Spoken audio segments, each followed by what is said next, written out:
We are back here at the Parkinson Gymnasium on the campus of Fitchburg State University, getting ready for the second game of our MASCAC basketball doubleheader between the Falcons of Fitchburg State and the Owls of Westfield State. Alongside Tim Foley, I'm Daniel Bolak. Happy to have you along with us high above courtside at the Parkinson Gymnasium.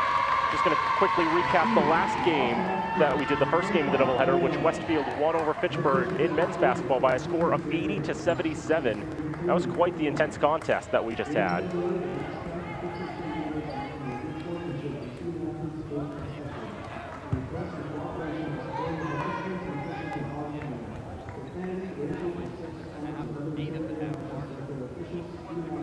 They're battling uphill the whole game. Ran out of energy for those last few minutes. Westfield able to get out of here with the win, and that'll help their bid for a first round bye, which I believe they have just about locked up. Really, the only way they would lose it is if we get some shenanigans down the stretch. I haven't looked at all the tiebreak permutations, but right now it looks like Westfield very much has the whole shot at the first round bye into the conference semifinals. If they win their final regular season game against Worcester State, they will have it locked up.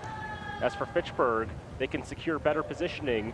They can secure the 3 seed for sure with a win on Saturday at Bridgewater. That game's actually going to determine the That'll determine the 3 seed. Both teams will get a home game, but that 3 seed is going to be important in terms of who's facing the better opponent and who gets to face, I believe, Salem first. Something like that. But, well, Salem's going to have that bye there, so yeah, it determines who's going to get the path for Salem and who's going to get the path for the number 2. Could very well be Westfield. And if Fitchburg's lined up to play Westfield in that second round, I'm sure they'll take that over Salem any day. That's a game they could have had, and they know what they did wrong. Both games were very close between those two squads. It'll be interesting to see how that will all stack up. And Westfield on the first possession of the game. Here as we now switch over to the women's side. Melissa Gray with a triple from the right side, and the Owls will get the first points. Angelina Marazzi, on the other hand, with the hook. Loads that up. Answers for Fitchburg. Westfield will go very quick here, and they try another 3 from Gray. Don't get that to fall. You're going to watch Westfield take a lot of shots in this contest. You're going to watch them do a lot of double teaming, just like right there. The steal, Chelsea Musette takes that one all the way back for 2. And one thing you're going to see in a couple minutes, substitutions. This Westfield State team runs at high intensity, using a form of the Grinnell system. They have racked up a 14-9 record, 8-2 in the MASCAC. Fitchburg 9-14, 2-8 in the MASCAC. Finger roll doesn't fall there. Falcons get the board from Marazzi. Angelina Marazzi, the most dangerous of the Falcons, averaging 18.4 a game.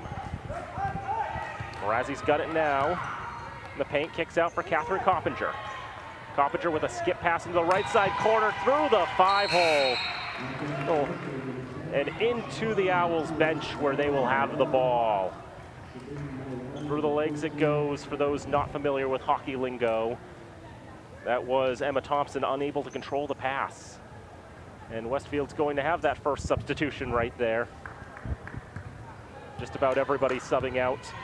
Makes it a nightmare for the official scorers. They've got to type in all those subs.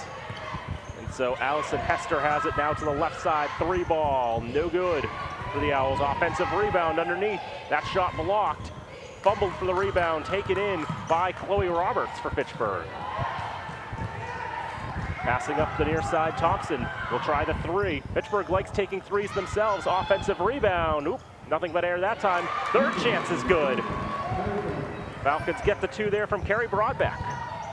And a quick answer on the other end. Kara McCarthy with the 2. Before you can even say it's 5-4, suddenly it's 7-4. Quickly how things change.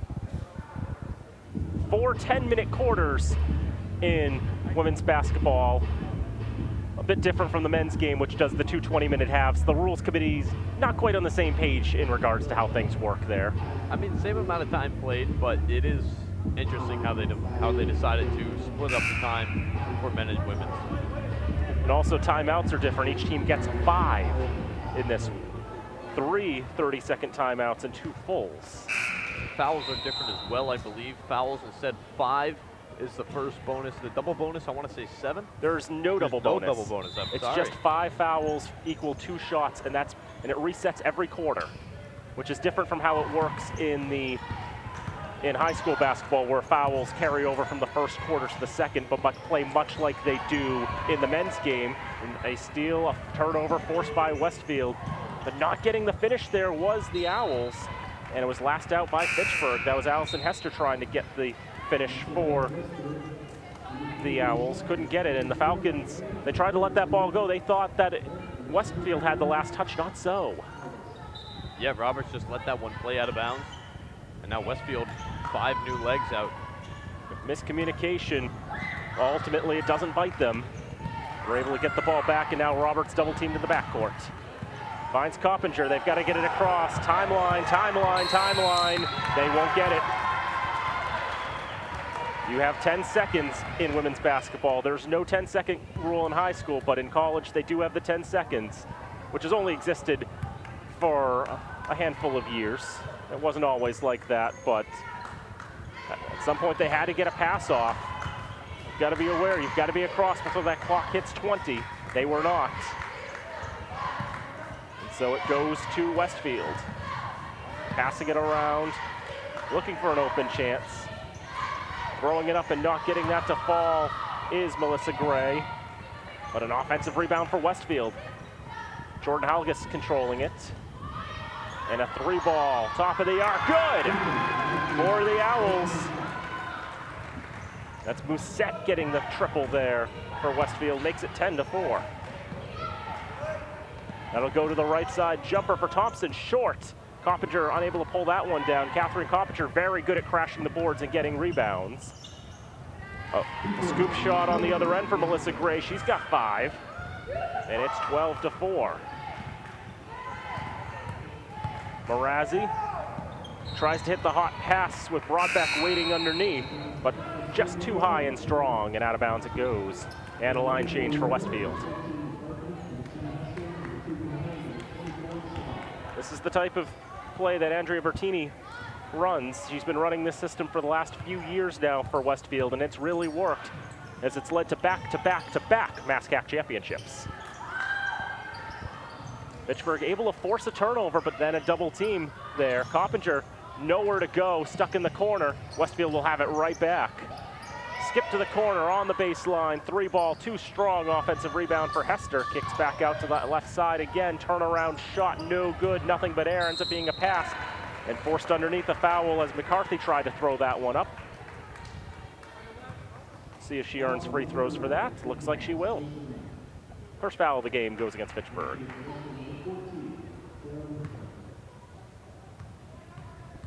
And so Kiara McCarthy at the line. Makes the first one.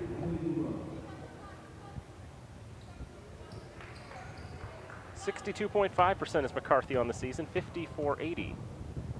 She'll have one more, and she'll make that. 9 points in a row for Westfield State, makes it 14-4. Marazzi throws to the corner, Roberts takes it and throws it right up, and the old joke I would like to say is if she took a couple steps back, that would have gone. If she'd taken a couple steps back from there, though, it would be out of bounds. Westfield, 5:35 to go in the first quarter. On the near side, Slaughter puts it up and in. Tina Slaughter opens her scoring account, and it's 11 in a row for Westfield. They lead 16-4. Coppinger for Marazzi. First Falcon ever wears 0 for girls basketball. Cuts the basket, doesn't get it to fall. Rebound controlled, but the shot not made. And there by Emily Beauvais. The second one, a foul called against the Falcons.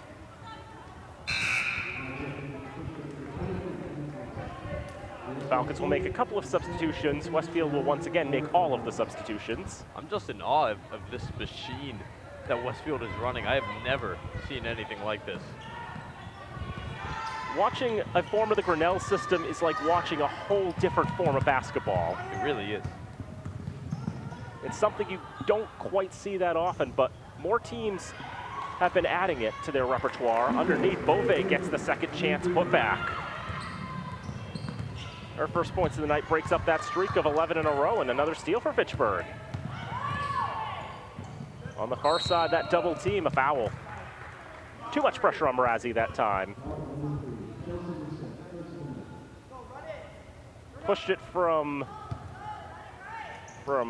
lots of contact to illegal contact. First foul of the game against Westfield. Coppinger takes the inbound for Mrazzi. Mrazzi out to Thompson. Thompson there for Peyton Holmes. Now Coppinger, three ball, good! Coppinger with the triple. And it's 16-9, and we'll have a timeout here with 4:23 to go in the first quarter. 30 seconds indicated by Fitchburg. So 4:23 to go in the first quarter, as we said. Early scoring numbers, Tim? Chelsea Musette with 5 points, along with Melissa Gray for the leading scorers for Westfield. Fitchburg's leading scorer right now is Coppinger, who had that 3 mark just then. And then 3 different Falcons with 2. And already curious to see what the turnover margin is right now, because as we mentioned, Westfield, they will force a lot of turnovers. Current turnovers, Fitchburg with 6, Westfield with 3. Another interesting stat for you here. Westfield with 14 players used already in this game. And they used 14 the last time these two teams played. A 99-68 win for Westfield, which would have been an even more lopsided affair if Fitchburg hadn't outscored the Owls 29-12 in the fourth quarter. But Westfield is not afraid to get themselves over 100 points. They've done that a few times this season. Inbound goes off the foot of Ashley Lane. The Owls have 16 players on their roster, and typically in a form of the Grinnell system in Coppinger, just could not handle the bounce pass on the inbound. In most forms of the Grinnell system, you need 15 players to make this work. 3 lines worth of players, if you will. There's a 3 ball there for the Owls. It's almost like you're playing hockey. It's just constantly players in and out off the bench, just fill in where the last person left off. And like you said, just 3 lines of players. It's miraculous. It can be a challenge to break that press, and even more so a challenge to keep the ball, get clean shots off. The teams play relentless on the front and on the back. Shot doesn't go there for the Owls. Coppinger on the left side, that's a travel. And I mean, the only thing I see possible for Fitchburg to try and hope for in this is, well, to break the press, like you've said, but also you're not gonna be able to outlast this. Just they're running 3 different lines of players.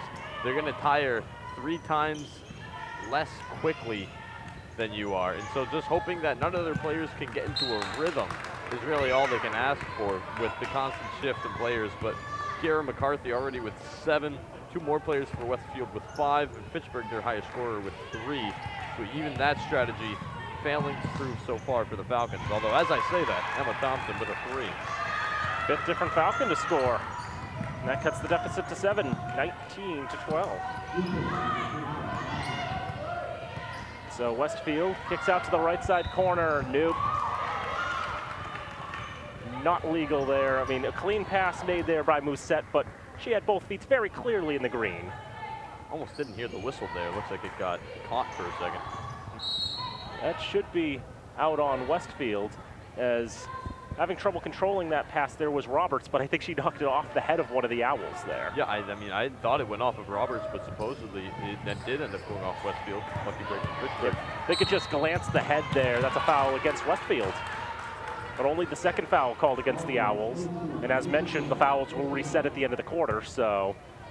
With 3 minutes left, it's a non-factor to say at this point, really. Unless Westfield just gets too aggressive, which, I mean, hey, the 3rd one right there. Still 1 foul to give. Musette will be called for that one. Well, that was interesting. Took 2 seconds to burn 2 fouls, but they still have 1 more to give. Behind the back dribble by Mrazzi, brings it across. And there's another one. All right, that's enough of that for a while. And that was less than 10 seconds, 3 fouls for Westfield. Well, now they have none to give in this quarter. Yeah, Fitchburg in the bonus at this point. Trailing just by 7 right now. 2:52 to go in the first quarter of play. On the inbound, Thompson gets it, and there's a foul, and that's going to be free throws. I don't really understand how you commit 4 fouls in 10 seconds, but Westfield's gone and just done that. This is an interesting game, to say the least, to start things off here tonight. Falcons will have their first free throws of the night. Emma Thompson at the line, 55% shooter on the season, back iron on the first.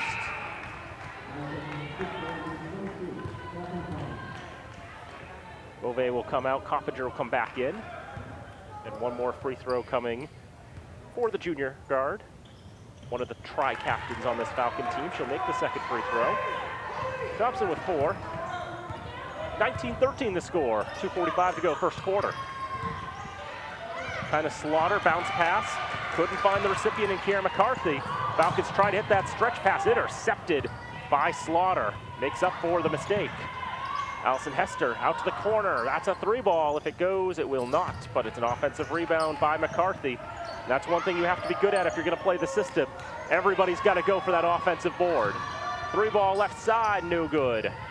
That was Slaughter trying that one. Falcons get it, try to break the press. Roberts in the paint, kicks it out and around. They're gonna try the 3 from there. In and out it goes for Thompson. This shot, but great pass. Ariel Doobie with the rebound. That's a double dribble against Alyssa Kamara. And Westfield's had enough of this line. Change it up, tried some different players. How about that? Westfield hasn't actually scored in about 2 minutes. Couple of unforced errors there for the Owls. 120 seconds to go in the first frame. Marazzi finds Thompson underneath for 2. Good find there. Fitchburg, a nice little 6-0 run they got going here. Cut the deficit to 4. Out to the corner. They want a 3. That's what they've been looking for. Back iron. Out of the hands of Madison Gutierrez.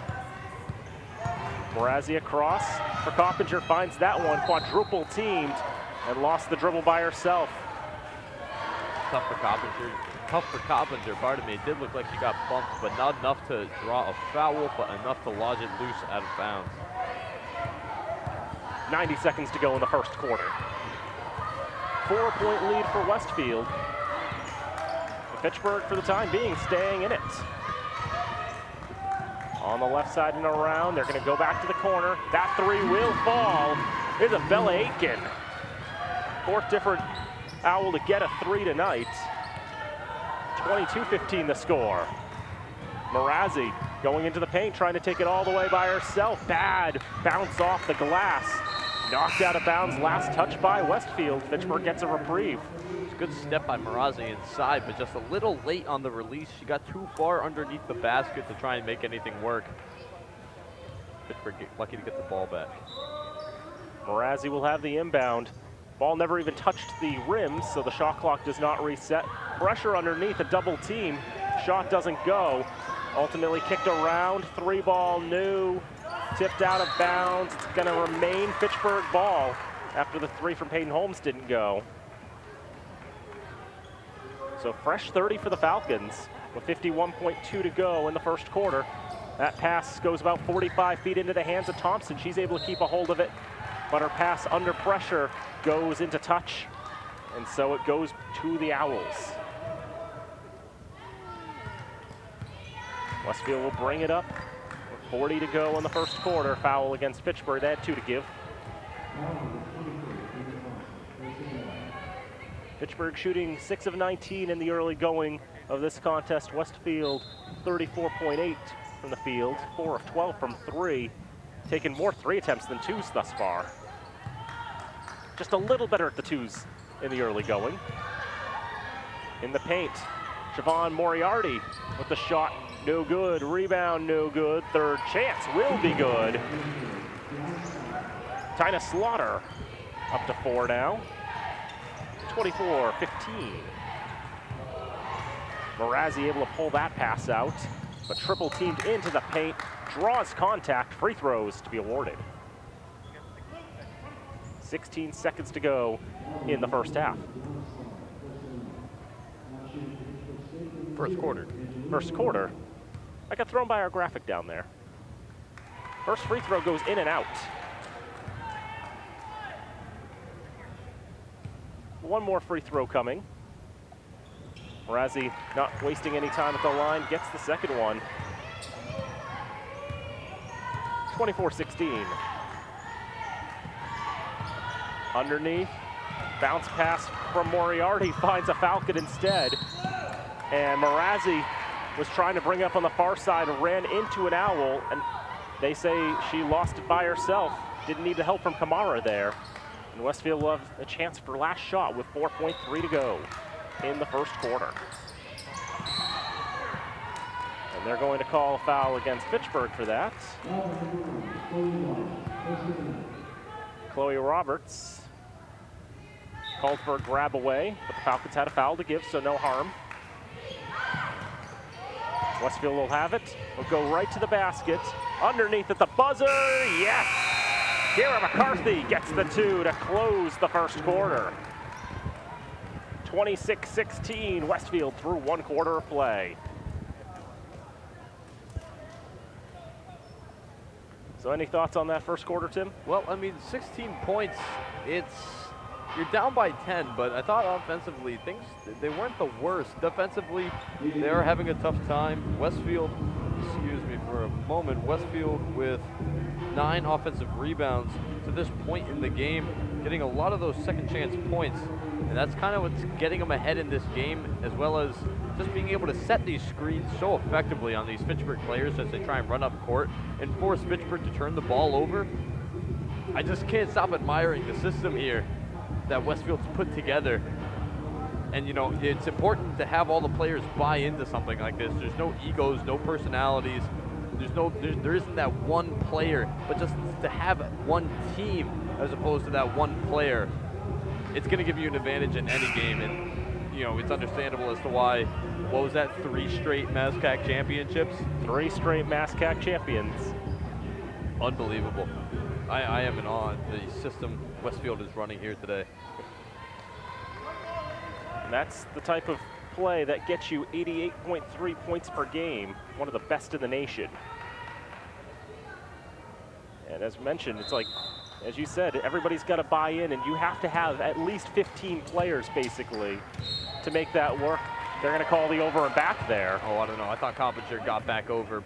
She didn't have a foot on that backcourt before she touched the line. She was actually careful to make sure she was up court, but referee at the half-court line didn't see it that way. Yep, I think she just, you know, the yellow and the Falcon head, I think, just blended in too well. They've got the little lines cut out there, but I don't think she saw them well enough. That's just my own opinion. If you want to call that a ball, don't lie, though. A miss on that end. Fitchburg tries to answer back from Thompson. Can't get that one to fall. Long stretch pass, and there's a 2 for Lucy Barrett. First time we've called her name tonight. And Barrett, she's one of the most dangerous players for Westfield, averaging 18.4 a game. We didn't see her that first quarter. Coppinger's shot can't climb the ladder, an offensive rebound. Coppinger's gonna have another go. Got it that time. 28-18 the score. Long shot from the left side, nothing. And out of bounds it'll go. Jen Rennick didn't think she could save that one, so lets it go, and Fitchburg will have it as Westfield will make their first line change of the second quarter. And to this point, Westfield has used now the entirety of their bench, using all 15 players. Earlier, only using 14 of them. Just about anyone who could come into the game has come into the game for Westfield. Underneath, scoop does not go for the Owls. Siobhan Moriarty not able to get that double team, and a travel. They pressure immediately after Fitchburg gets the ball there. The double team underneath the basket. And if you can't force them to make a bad pass, force them to turn it over that way. Owls ball. Inbound to the right corner, 3 ball, new. McCarthy unable to sink that one. Now Thompson. Westfield pressing. Got to make those quick passes. Nearly got caught out for 10 seconds again, but that only lasted a couple of seconds. Those passes can be tough. Yeah, when you try and go over the top like that, you're either going to get it over everyone's head and out of bounds, or it's going to end up short and with the opposing team's player who's covering them on the inside. And so tough to try and get a pass over the top. Westfield, they're putting Fitchburg through the ringer right now. Tina Slaughter draws the contact there. She's going to go to the line. Slaughter, who's played every game this year for the Owls, averages 17 minutes a game. The most anyone averages on this team is Chelsea Musette. No, that's Lucy Barrett, 21.4. Musette right behind her at 20.6. And some conversation being had here. A brief pause for whatever reason. And you mentioned those numbers on the minutes played. Marazzi leading the way for Fitchburg with 34.4 per game. And Fitchburg, they just don't have the luxury of being able to do something like this, or at least even just getting more subs in a regular rotation. They only have used so far tonight, Fitchburg, 7 players, so only 2 on the bench at any time for Fitchburg. They're going to be worn down quickly in this game. It's just, it's crazy to see. There's how many different Fitchburg players over 20 minutes a game? 6. And Westfield has 2? 2, yeah. That's one of the things about the system. It's like you have to be willing to only play at most 20 minutes a game. I mean, the last time these two teams met, the Owls used 14 players. All of them played between 10 and 19 minutes. Barrett's going to have an easy 2 if she can get the finish. She will. Earns the steal, the break towards the goal, and she puts it up for the 2. 31-18 in favor of the Owls. That skip pass is tipped and picked by Kayla Durkee, and a foul called.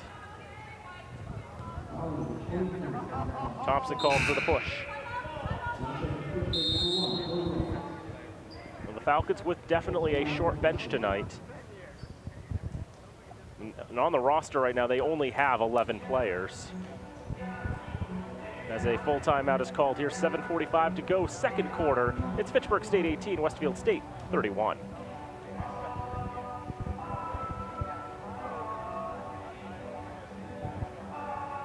Westfield's threes haven't been falling so much, 4 for 15 in this contest. Boy, just to go back to the last game for Westfield, they played Salem State. Salem shot 54% from the field, got 81 on the Owls. Westfield was able to pull out an 86-81 win. Westfield had 11 different players score, with Lucy Barrett leading with 20, but the thing that caught my eye, 36 turnovers forced by Westfield State in that contest. That's how you stop a team shooting 54%. Yeah, and I mean, it looks like we're heading right towards there with this game. Fitchburg already at 18 turnovers to this point in the game. And they turned it over 36 times when they played Westfield back on January the 22nd. And we still have about 8 minutes to go in the first half here. We've got a lot of basketball to play. Fitchburg is on pace for a number of turnovers that's so high it's probably an obscenity if I say it out loud. Westfield will bring it up, and Barrett out for Musette. She'll get it back. Around for Durkee. Bounced around. Couldn't be handled, and an intercept there as Coppinger brings it up. Pass off on the baseline. She was running out of real estate and quickly, but fortuitously goes off an Owl and out. Marazzi will have the inbound with 24 on the shot clock. Finds Coppinger. Coppinger not in a good spot, but she's able to get a pass off for Roberts. Chloe Roberts to the right side corner. That's a big skip pass, and a 3-ball will not go for Marazzi. Ambitious look though. And down low, Beauvais can't get that to go. She gets the rebound, that's knocked out. And it will be Fitchburg ball. Fitchburg's last game was against Keene State. That was their senior night against the Owls, those Owls, up from New Hampshire. Those New Hampshire Owls, that's right. 66-39 was the final in that one. Keene State were the winners in that. Really rough night for the Falcons in that one. Jumper, good. Back iron up and in for Bove.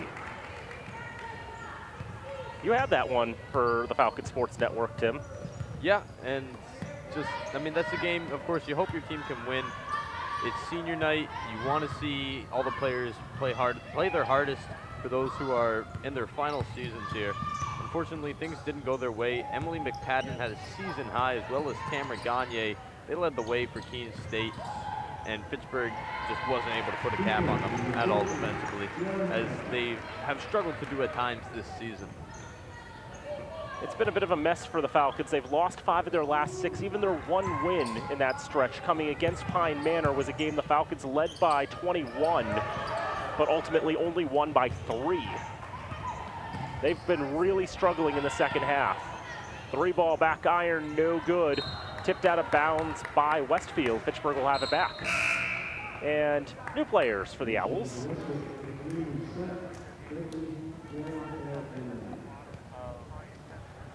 A basketball announcer will look at an average team and think they may only have to memorize 8 to 10 names. But when you're playing a team running the system, you have to be like a hockey announcer and be ready to memorize 18 to 20 names, it so seems. Tonight, just 16 Westfield has on their roster. That was a wild 3 from Roberts that went nowhere fast. I was thinking that earlier, Dan. I'm glad you're on the call, because first off, I wasn't prepared to come in today. And second, if I had been thrown into this 15-man rotation for Westfield, I think I would have had a heart attack. It is a challenge there, and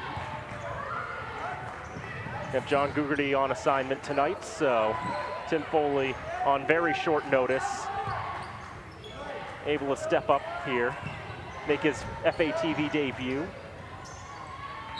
Yeah, happy to come down. I mean, I had to actually move my car right before I came here because they had to close the upper civic lot. And so that's why I was running a little late after Jamie told me. That's right, and you are a freshman at Fitchburg State. Yep, so, I am currently a freshman here. Which means you're stuck using the Civic Center lot until next year. Yeah, I mean, we'll see what I decide to do next year if I do bring my car up, but I probably will. We'll see. 3-ball from the right wing is good for Melissa Gray. She's having a good half for the blue and blue. A turnover from Marazi right off the inbound. And she'll have 2 more. How does that sound? She's got 12 on the day now. And now the Owls doubling up Fitchburg 40-20. There's the skip pass from Broadbeck, finds an open shooter, 3-ball offline. But Bove on the follow-on gets the 2 after the miss from Peyton Holmes. 40-22, 4:35 to go in the first half. I could say that now.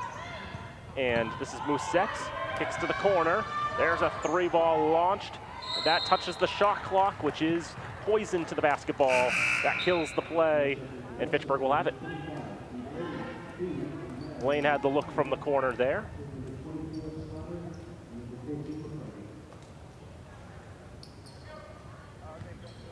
Marazi will have the inbound.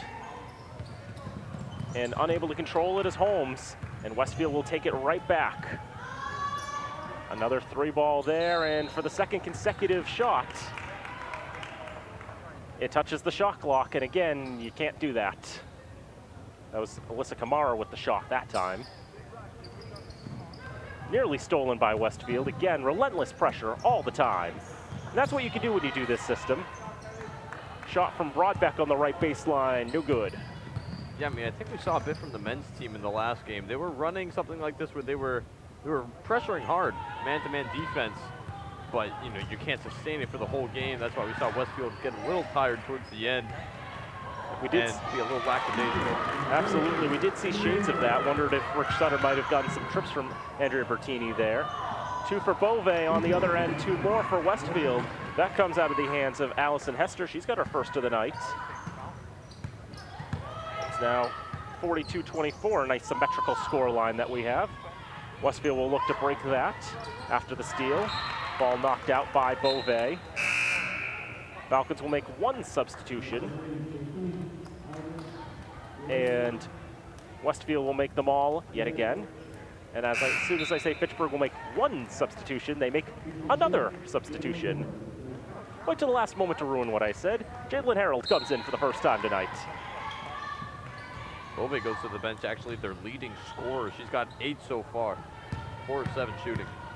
Free ball no good from the right side. Trying to run, Coppinger out of bounds. Danced the tightrope and well, got the bounce pass off, but Marazzi on the reception bounces it on the end line, and that puts an end to the possession. Another turnover forced by Westfield. They're very good at this turnover thing. Are they? I haven't noticed, actually. They're forcing all those turnovers. I should look at the number of times they've done it per game this season. I'll tell you that number in a moment, as Barrett misses a 3, got her own rebound, and she puts it off the window and in. 20-point lead again for Westfield, and a tie-up, our first of the night. And Westfield's got the arrow. You want me to tell you how many turnovers their opponents are averaging per game? How many? 34.7. That's what I got. That's just overall. If you look at the recent play in conference, that's 37.5. Crazy numbers there. That pass tipped and intercepted by Carrie Broadbeck. Falcons trying to bring it across. Marazzi loses a handle on it and into the hands of Allison Hester. Hester will try to take it herself. The teardrop will not go. Coppinger with the board. And now Broadbeck, Marazzi, the 2-on-2. Holmes on the right side. That one's short underneath. Falcons going for it. Got the rebound. Try to tip it out. Coppinger did after the miss, but only an owl right behind her. There's an open 3 look, but that's offline out of the hands of Isabella Aiken. Battle for it, ball out of bounds. Last touch by the Owls. 2:13 to go in the second quarter. Fitchburg 24, Westfield 44. I thought it was last touch by the Owls. I thought that was what the signal was. I clearly misread it. Westfield retains. Thinking about a 3 from the corner there was Hester. We'll go out to the left side, and now back to the top of the arc, where a 3 ball will be missed by Aiken. She gets her own rebound, throws the 2 up. That doesn't go either, though. And a behind the back first foul against Westfield in the second quarter. Ashley Lane called for the infraction. And time for another switch.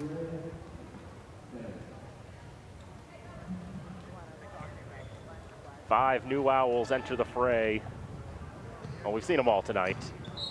And Fitchburg at that point, Marazzi, knowing that she was running out of time, just went for the kick ball, or went to throw it off an Owl, and was successful in doing so.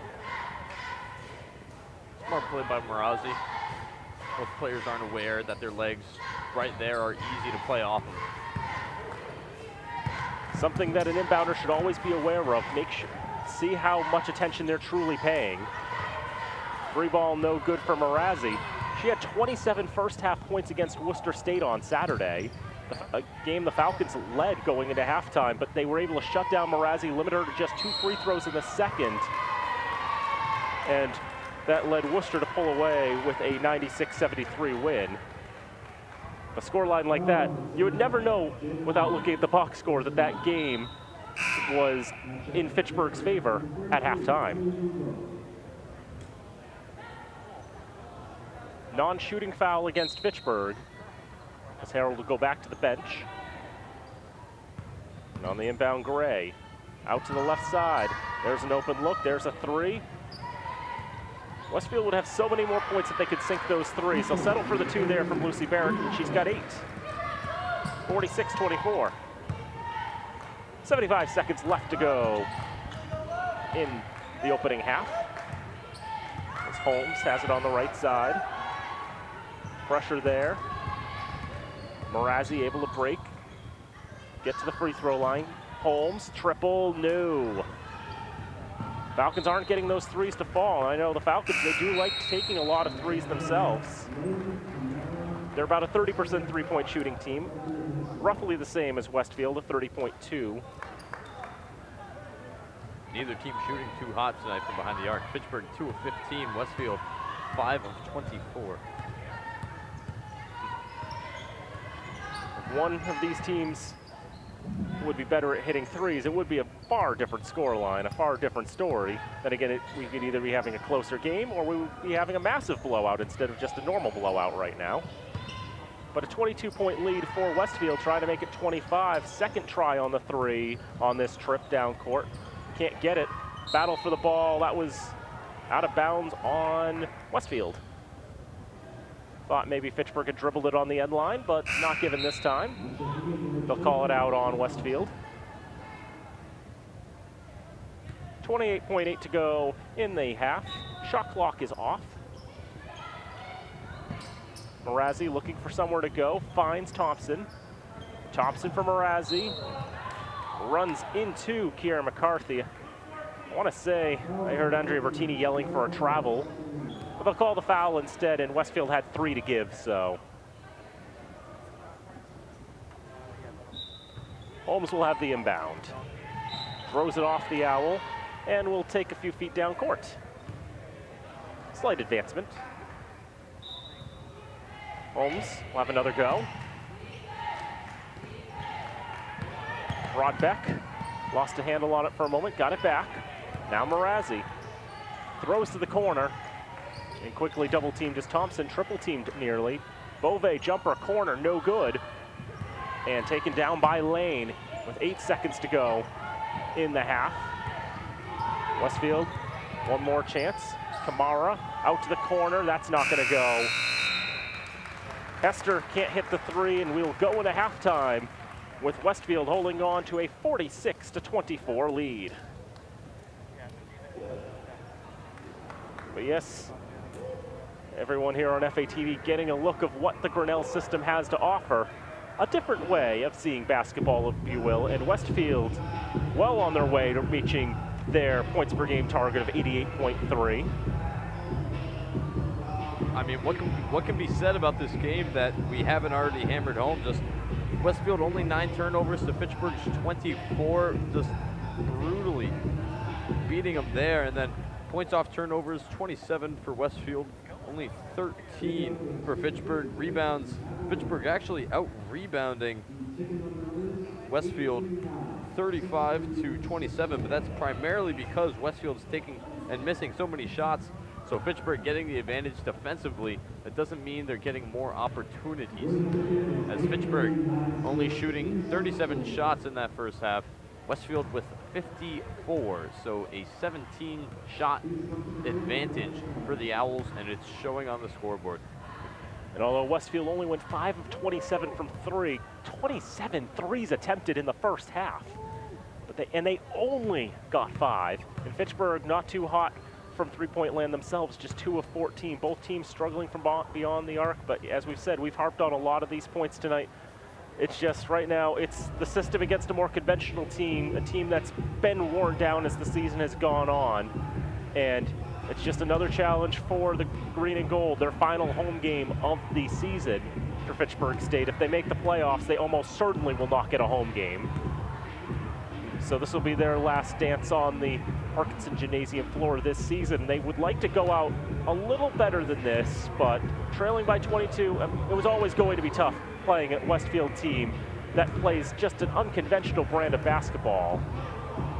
And it'll be worth seeing what Fitchburg can do to try to answer in the second half. Yeah, I mean, Dan, I'm an optimistic. I like to think anything's possible here, and there's still another 20 minutes left in this game. I'm not ready to count anyone out.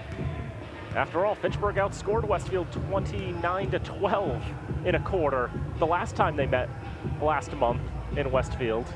You put together one of those quarters like that, maybe put together another decent quarter after that, and it's a ball game. And Salem, who really struggled this year, only lost by 5 points. I mean, this game could go either way, in a sense. I mean, Fitchburg still has some chances, still has some life, but they've got to work on cutting down the turnovers. It's a lot to ask for, but it can be done. It's not eating the sun impossible, but it's very difficult. No, yeah. We'll see if the Falcons are up to the challenges. We'll take a break and come back. Halftime here at the Parkinson Gymnasium. It's Fitchburg State 24, Westfield State 46. This is Fitchburg State Falcons basketball on FATV. Back here at the Parkinson Gymnasium on the campus of Fitchburg State University, the second game of our MASCAC basketball doubleheader, women's basketball between the Owls of Westfield State and the Falcons of Fitchburg State, 46-24. Westfield in front as we begin this third quarter of play. Daniel Molak and Tim Foley here with you high above courtside here in Fitchburg. And the Falcons just trying to break out of this funk they're in, having lost 5 of their last 6. Or 6 of their last 7, actually. And Mrazzi opens the second half with a break towards the basket. 2 points good there. And the deficit is now 20. I mean, that's about as good a start to the half as you want. Open lane to the basket. Westfield probably not going to allow that to happen again, but what you need right off the bat from Fitchburg, get something rolling. Falcons were held to just 8 in the second quarter. Westfield had 20 in that one. Shot no good. Offensive rebound once and twice. Actually went off, and Owl stayed inbounds. Nice Falcons save. Are able to save that one. Well done. And on the other end, the Falcons couldn't get the finish there. Thought for sure they'd have that. With a passing like that, they deserved the points, but they were not clearly earned. And Barrett on the other end draws the contact. Mrazzi called for the foul. First foul against her of the contest. And Lucy Barrett will go to the line. Leading scorer on the season for Westfield, averaging 18.4 a game. Makes the first one.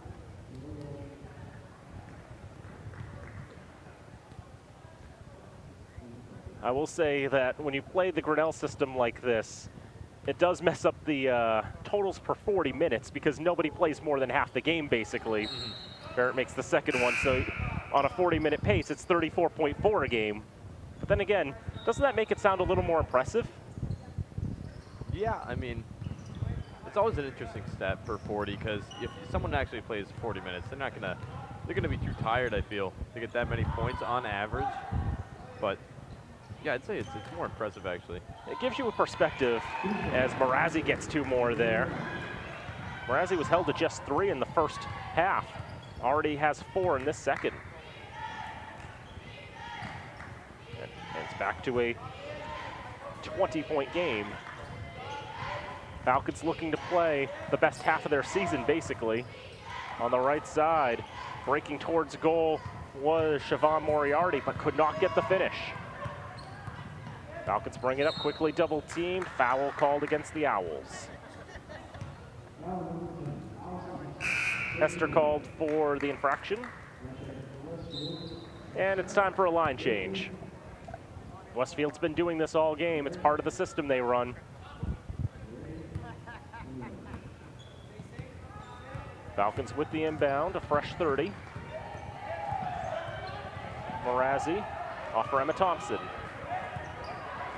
Peyton Holmes, Catherine Coppinger. Gets that off for Mrazzi, tries to find Coppinger, goes behind her back. She didn't see it, she was able to find it, nearly had it stripped, was able to get a shot off, but rejected by the rim. And out of bounds, and it will be Fitchburg basketball.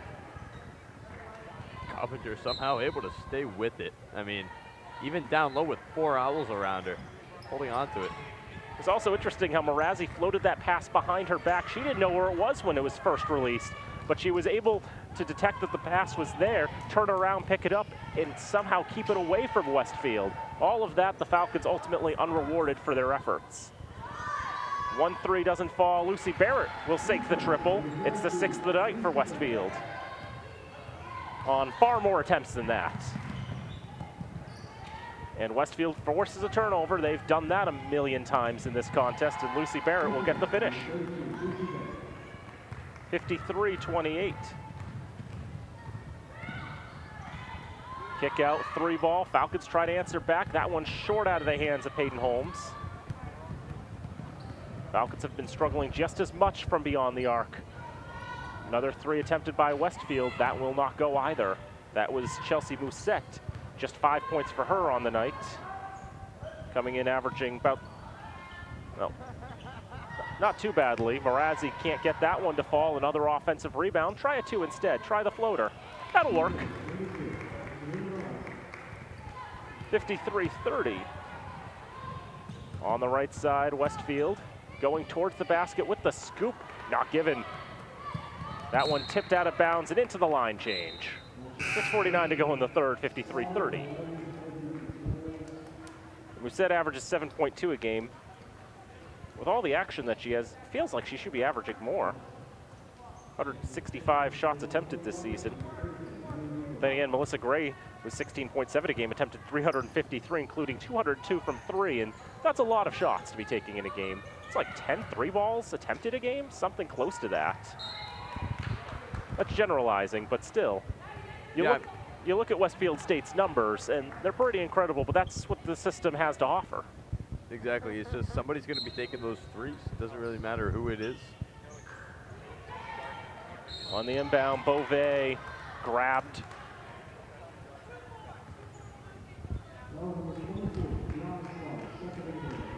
Second foul against Tina Slaughter. Falcons will inbound. Corner three ball, yes! Emma Thompson gets the three, her second of the night. And the deficit again is 20. 53-33. Westfield tries to answer with a three ball, that won't go. Offensive rebound by Hester, throws it up, in. So Hester with the two there. As that one bounced off a foot and taken away. Hester with the ultimate steal, throws it off for Gutierrez. And she opens her scoring account on the night. 4 quick ones for the Owls, 57-33. Looks like the foul called on Moriarty there, and she'll go to the bench along with the rest of her teammates on the floor. New Owls with fresh wings.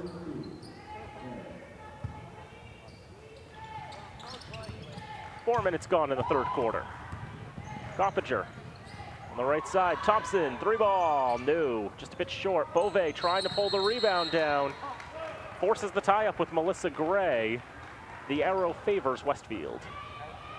A good effort there by Beauvais. Yeah, I mean, that's all you can ask for. It's just your best effort from these players. Could have let that ball go and let Westfield go, but hanging on to it, trying to get that second chance opportunity. Three ball for Melissa Gray won't go. Rebound taken by Coppinger. Averaging double-figure rebounds a game. Back to the corner, right side. Thompson, three, back iron into the hands of Kayla Durkee. Owls bringing it up. Musette on for Gray. Back for Musette. On the right side of the paint, throws it up, won't get it. Coppinger, another board for her. She's already got double-figure rebounds tonight. That would be 11. Here's Thompson going to the rack, yes. Tries getting the two that time, does get that. It's 35 for Fitchburg. Unfriendly roll for Westfield, but an offensive rebound. And Melissa Gray will put that back for two. 59-35. Offensive rebounds actually surprisingly close so far in this one. 18-17 in favor of Westfield, so they get the transition basket. Musette gets the two there, and Daniel Nagel's going to call timeout here for Fitchburg with 4:36 to go in the third. It's 61 for Westfield, 35 for the Falcons. And it does seem like a lot of times whenever one of these Owls gets a steal and gets a break towards the basket, they're more than willing to try to take it themselves there. Not afraid to do just that. Yeah, because they know that, they know a few things. A, they know they're up by a lot right now, and so if they make a mistake and Fitchburg gets the ball back, they're not missing out on too many point opportunities. B, if Fitchburg does get the ball back, they're going to have to go through the rest of the Westfield Owls who are there to defend. And then C, Westfield is just, they're fresh. They're so much fresher. They know they can outpace Fitchburg and beat them down court and get a fast break basket. Pardon me. Say that 5 times fast. That is a challenge. Without having to worry about Fitchburg tracking them down. Another thing to show about the freshness of these Owls. Fitchburg has used 8 players tonight. Westfield has had 8 players score tonight. Lucy Barrett leads the charge with 15, Melissa Gray 14, Kara McCarthy with 11 for the blue and white. Emma Thompson leads the Falcons now with 11, Angelina Marazzi 9, Emily Bove 8 first half points for her. Coppinger has 5 for Fitchburg, although 11 boards. Carrie Broadbeck's got 2 points, and Chloe Roberts, Peyton Holmes, and Jadlyn Harold have played. Roberts will have the inbound if she can find somewhere to go. Finds Marazzi, but it goes through her legs. And so the Falcons have lost the ball. Thought about the three, gonna try something different there. That was Siobhan Moriarty.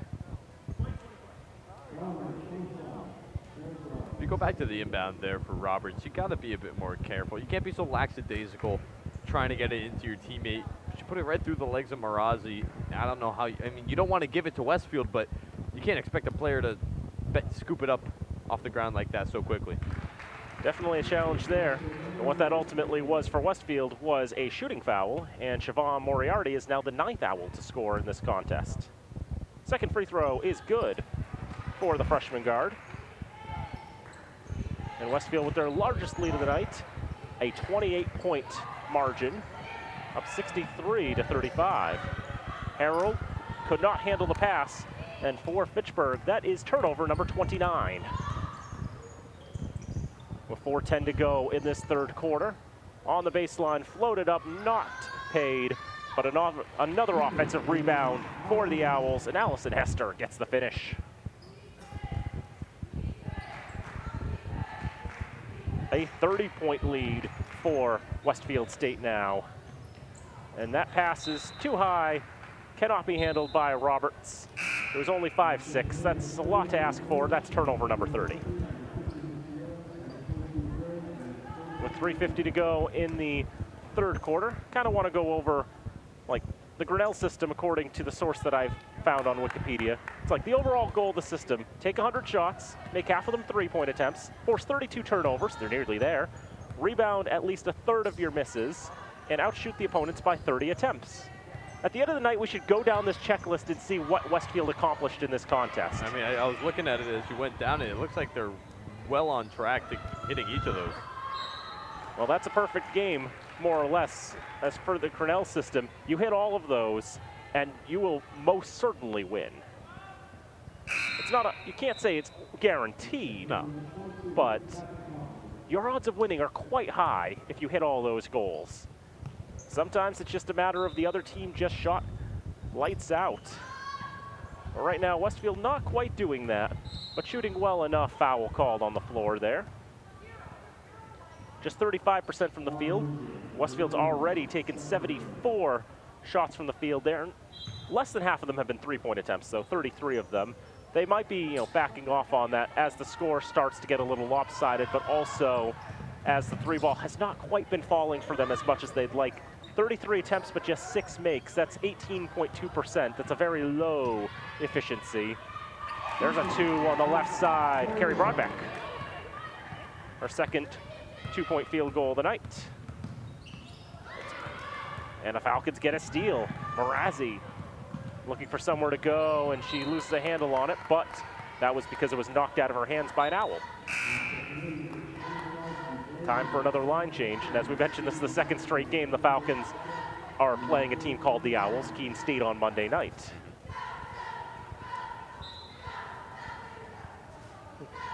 When I saw the box score on Tuesday, I'd completely forgotten that they were playing Keene State, and I thought to myself, did the weather wreak that much havoc? Have they already gone and done this game?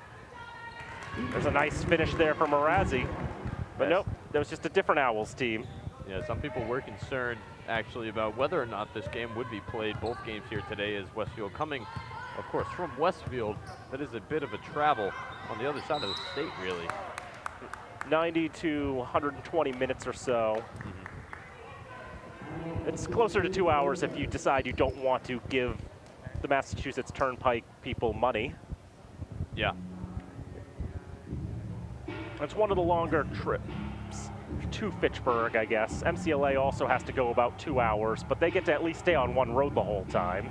Route 2 for 100 miles. But Route 2 is not always only gets to be a highway for the last 30 of that, so that makes it a little more challenging for them. talking about geography of the MASCAC, but that's kind of one of the things that comes to mind when you have a game that's 65-39 in favor of Westfield with 2:36 to go in the third quarter. The Falcons were hoping for a bit of a better go of it on the last game that they'll be playing at the Parkinson Gymnasium this season, but always a challenge when you're playing the back-to-back-to-back MASCAC champions. Inbound for Allison Hester out to the left corner. Thinking about it was Tina Slaughter. That ball lost a handle on it, and a foul has been called. Beauvais called for that one. Falcons have had the last 4 points. Westfield trying to put an end to that streak, but Ariel Doobie not able to get that shot off. And that's going to be a turnover. Pass couldn't be handled there, and Kamara picks that up for the Owls. Looks like McCarthy gets the finish on that one for Westfield. 67-39 the score. And now another turnover forced by Westfield. The stretch pass, Kamara puts it up, no. But a rebound there by McCarthy, and we have something else here. Well, it's going to be Fitchburg ball, but I have no idea what that signal was.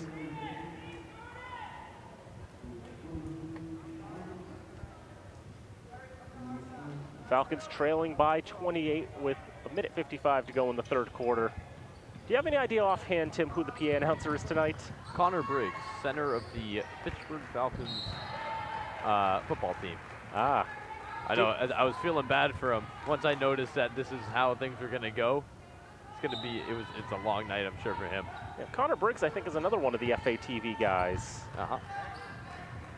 But other than that, though, yeah, that's the thought that comes to mind. Do you think he's having fun announcing all of these subs?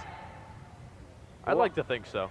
A lot of work to be done. I did PA my first year or so before I became the voice of the Falcons for a few years. It's like Will Gasson was the first voice of the team, really.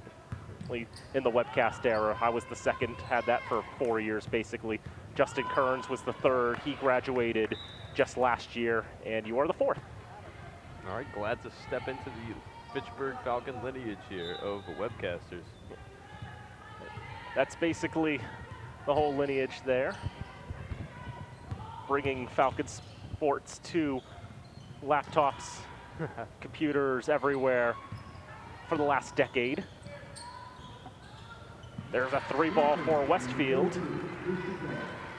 And Lucy Barrett getting the triple there, just her second 3 of the night, and the Owls now have reached 70 points in this contest with still 65 seconds left.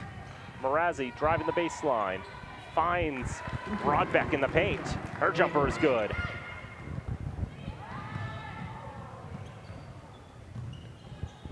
Westfield corralling it. Barrett goes into the paint, and a foul called. And that's going to be free throws, because that's foul number 5 against Fitchburg in this third quarter.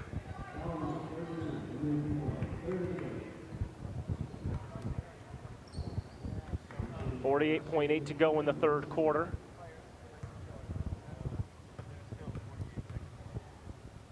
Here's the first free throw, good for Barrett. She'll have one more. Barrett, the senior for Williamstown. Graduate Mount Greylock High School, Williamstown, right in the neck of the woods of MCLA. Of course, Williamstown also home to another college. Second free throw good. Can you name that college, Tim?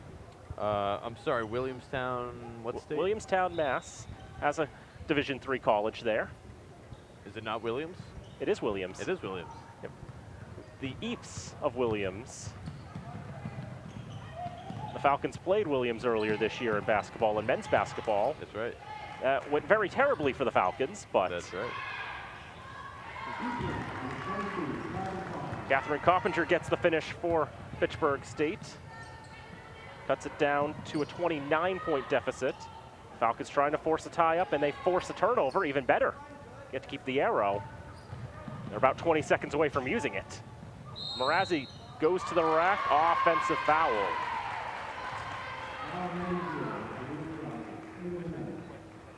.16.9 to go on the clock. as they'll deactivate the shot clock. Owls can hold for the last shot. This goes to Slaughter on the near side, under 7 seconds. Skipped out and around, and back inside the paint. McCarthy put it up, couldn't get anything. Falcons didn't have a chance at a buzzer beater, and so we'll go into three-quarter time. The score, Fitchburg 43, Westfield 72.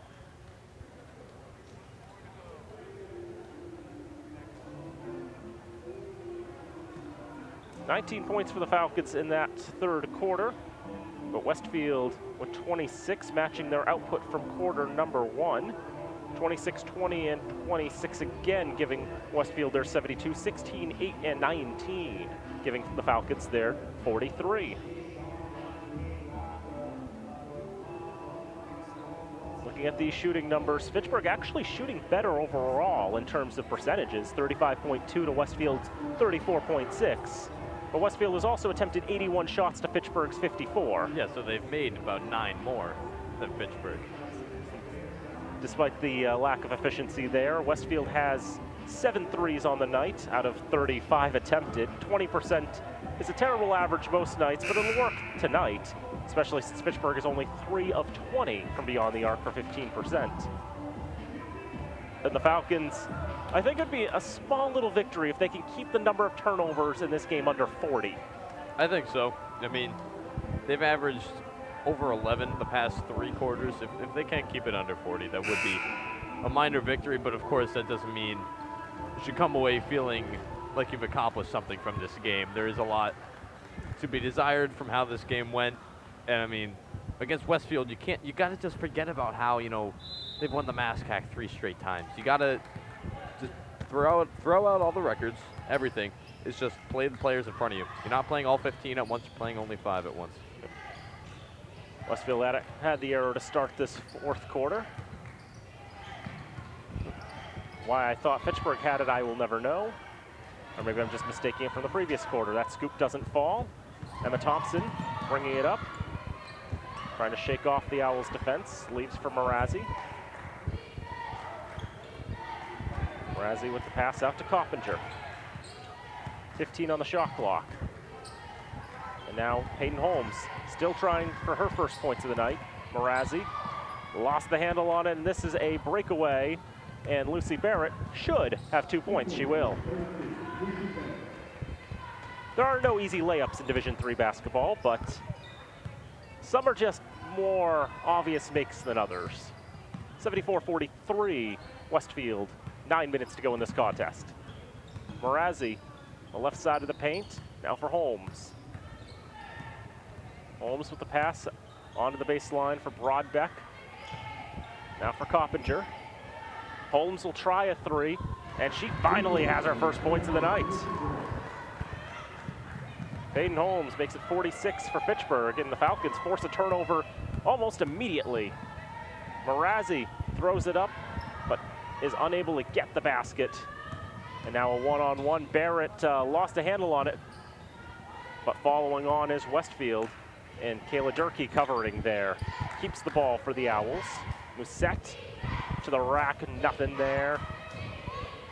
Holmes will bring it up. Now Marazzi thought about the 3, didn't like her chances, goes to the paint instead, and she tosses it up and in.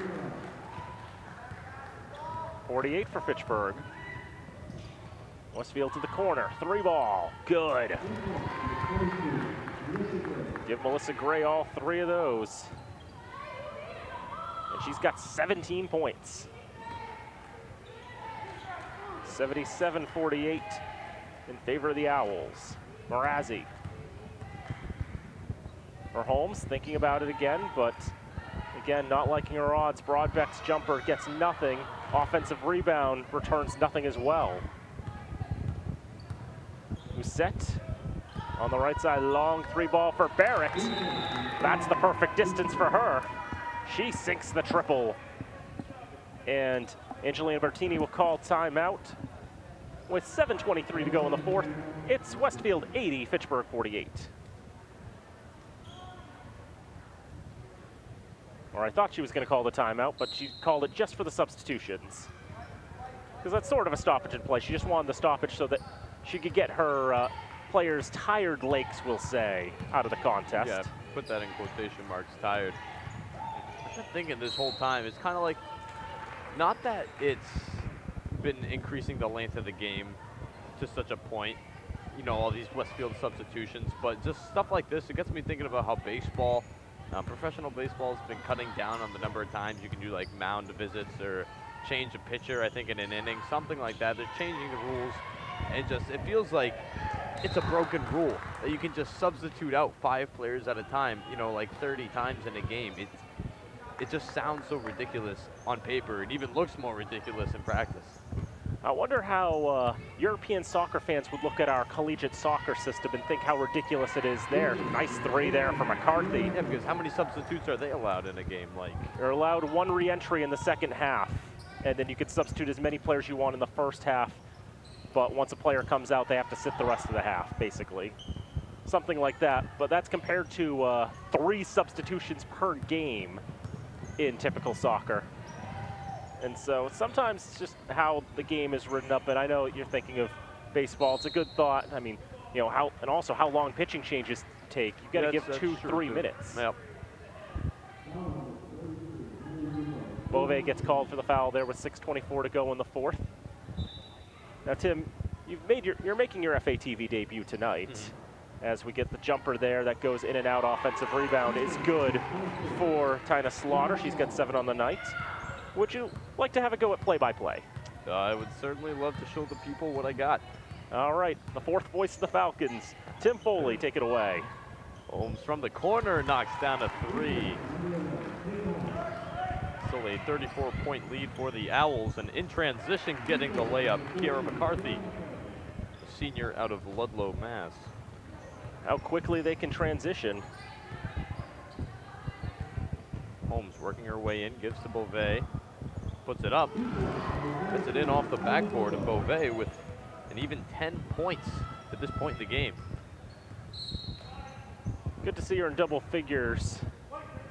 They call the foul before it was bounced on the side, on the baseline there.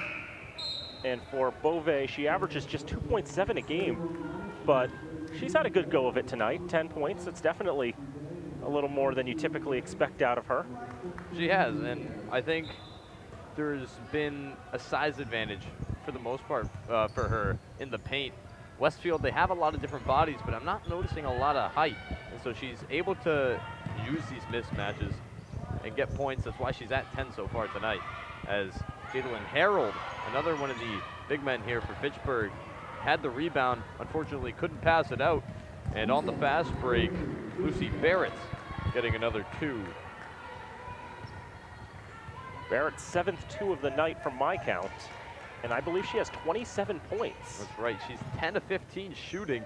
So while Westfield as a whole may not be too accurate on the mark, Lucy Barrett, she's been nails tonight for the Owls. And she didn't play the first quarter either.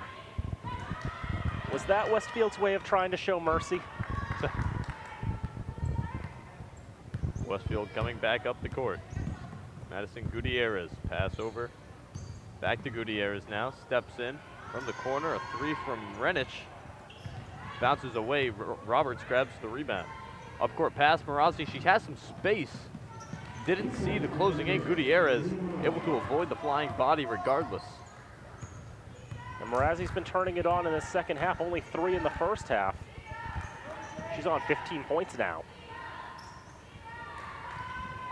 From the corner, missing too much, Ariel Doobie. Rebound Westfield. Another 3-pointer here. That one will bounce out. Marazi this time gets a hold of it. Here she is now. Coming inside. Roberts wide open on the wing. 3-pointers off the mark. Rebound comes down to Melissa Gray. Up court pass. And not able to convert is Barrett. Thompson back up for Marazi. Looks at a 3 off the front of the rim. Westfield will let it bounce out of bounds. And more substitutions here for Westfield State. As always, those line changes. Wonder if that'll be the last time we see Barrett tonight in that line. The Owls are up by 34. I don't think they really need to use that particular line anymore. Yeah, that's been one of their higher producing lines here tonight. These are words you typically do not say during basketball games. No. Like I never in my life would have thought that something like this existed before tonight. And I don't know if I'm glad or not that I found out it does exist. Roberts goes up for the layup, rims out. I kind of want to say you'd probably be happier if it was Fitchburg running something like this, if they had the ability to do so. Yeah. I think we're horribly biased is the problem. Yeah, it's no fun unless we're winning, you know? One of those things. It's one of those, yeah. And a single substitution actually made by Westfield. Ashley Lane, the lone owl, coming in for Kiera McCarthy. That feels like the first time tonight we've ever said that. And then a second single substitution. Tiana Slaughter out. Back in for Westfield, Ariel Doobie.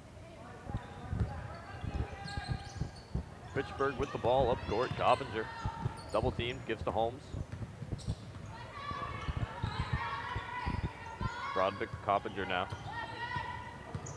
Drives into the paint, gets it off a Westfield body. Layup too much, goes over the rim. Westfield now with the ball.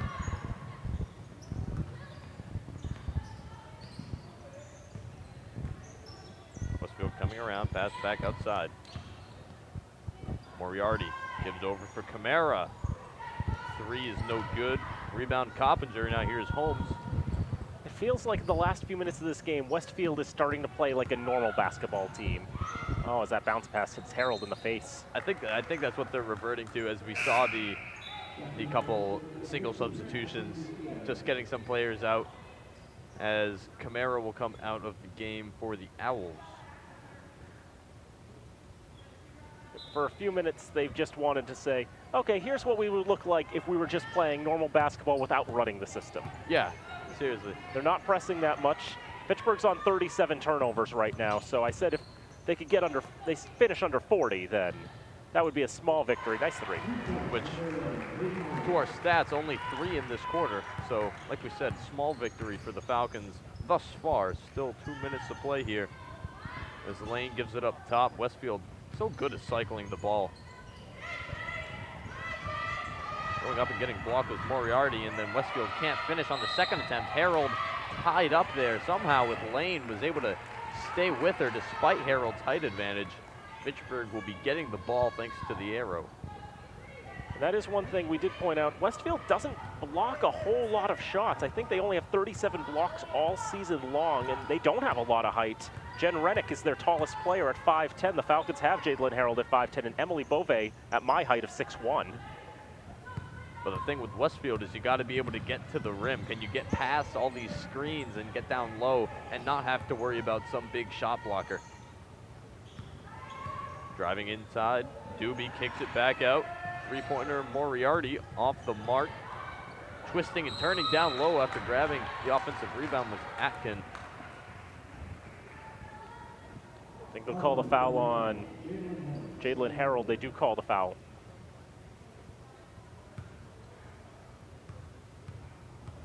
It'll be Aitken at the line. Just her 10th free throw attempted this season. That will knock her down to 50%. I do want to tell one story before we go off the air that I remember reading in regards to Westfield running the system.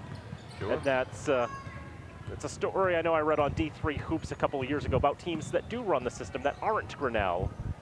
And Andrea Bertini shared to the writer whose name escapes me, my apologies on that, that she would find herself walking up to coaches outside the MASCAC. She would just walk up to them, and the first thing out of the coach's mouth would be, no. Said, we are not going to play you. Because you have to adjust your game plan for a completely different perspective in playing the system. Because you try and come in with the mentality, we'll play our game, we'll take it to them, we'll wear them down, but you can't. You need to change it completely, and you need to be able to have the firepower that the other teams have, and it's tough to match. Westfield, it is tough to match. I noticed, we mentioned it earlier, they've lost 2 games in the MASCAC, and I'm actually interested to know who those 2 teams are. They are Bridgewater and Worcester. Bridgewater 69-65, that was back on the 2nd of February. and they lost to Worcester 94-79. Unusual performances. Nice three there for the Falcons. That's Coppinger with the triple with 21.6 left. She'll get into double figures with that one. And with that, actually, Coppinger, the double-double, as she has 16 rebounds as well in this game. Not tough to get rebounds tonight for Fitchburg. They've got 62. 5 seconds left here. Well, they never did put that three on the board, did they? Now they have. Of course, as soon as I say it, they can't hear me from up here, but Westfield will dribble out the ball, dribble out the clock, and put an end to this game. They take a convincing 89-61 win. And I don't know, we said as much as we could have about this game from the first quarter. Westfield, they were consistent as consistent can be. They came in, they did what they want. The way they played didn't waver at all. They were able to get the 3 lines in nonstop, and they played the same start to finish.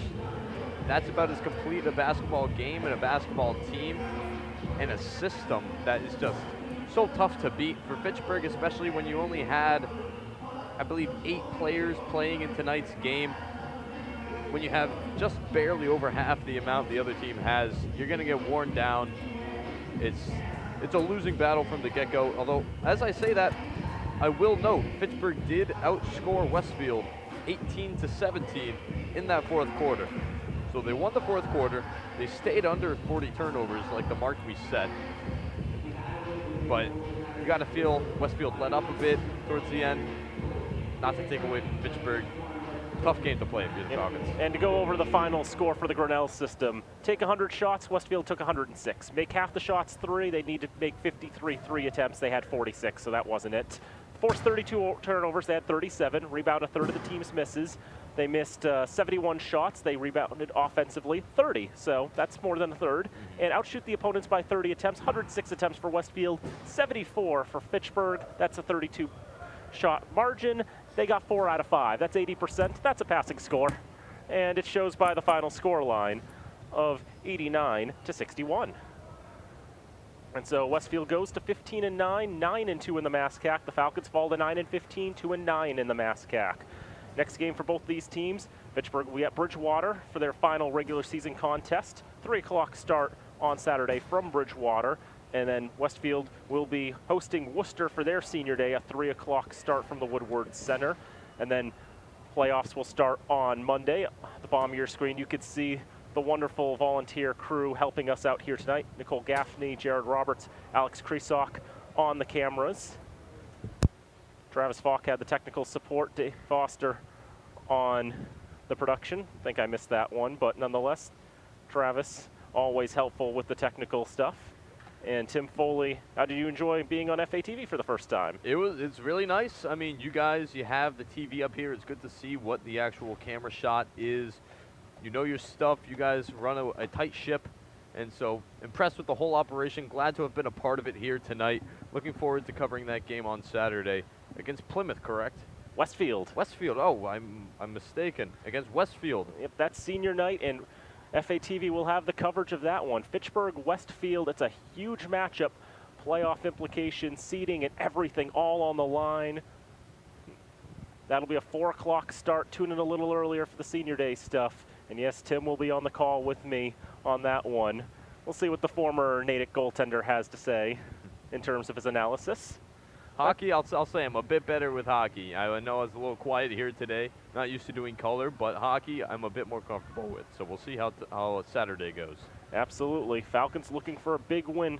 Try to take the season series against the Owls. So again, Fitchburg and Westfield coming to your screen. Saturday, 4 o'clock, you'll want to tune in for that. But for now, that's going to be it here from the Parkinson Gymnasium. Final score of the women's game, it's Fitchburg State 61 and Westfield State 89. So for Tim Foley, I'm Daniel Bolak. Thank you for tuning in. Until next time, so long from Fitchburg.